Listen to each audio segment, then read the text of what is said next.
So are we supposed to eat Jeshua's flesh? Hey guys, John here. I am in the studio this morning, and I just finished a wonderful interview with Holly Matson, and I'm sitting here and I was opening up my messages and my comments, and I found this one comment from Sanjay, and I thought I would hop on and answer it right away because it's right here at the top of my list, and I think it's a great question to put out. He asked me, John 6:56 and 57. Whoever eats my flesh and drinks my blood remains in me and I in them. Just as the living Father sent me and I live because of the Father, so the one who feeds on me will live because of me. There's a couple of things about these verses. These verses are very messy, and I'm going to say why they're messy. The concept of feeding upon me, eating my flesh, that is an ancient Judaic reference to human sacrifice. And so he's literally using an ancient Judaic reference, which is not something Jeshua would have done.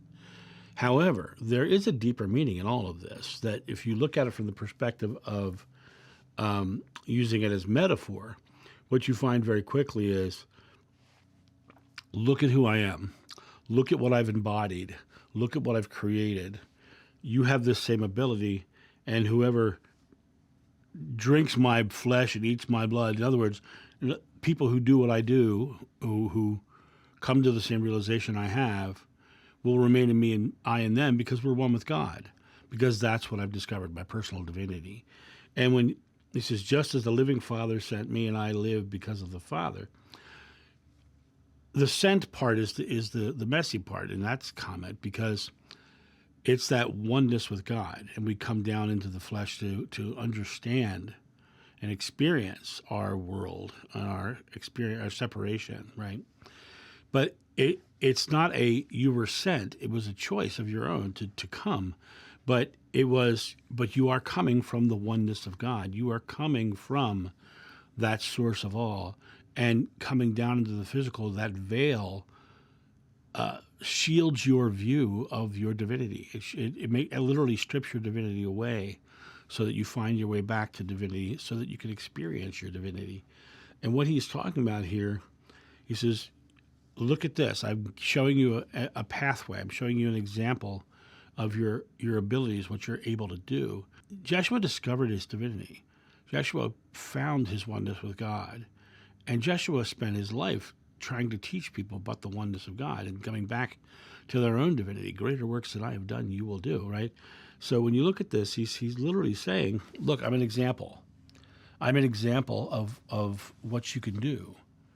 And if you do what I'm doing, if you live my life the way I'm living, you will have this same experience. So he literally is saying to you that, you are divine, but here's how you do it. And so this whole thing about eating the flesh and drinking the blood, that's just Judaic sacrificial talk, or sacrificial ideas.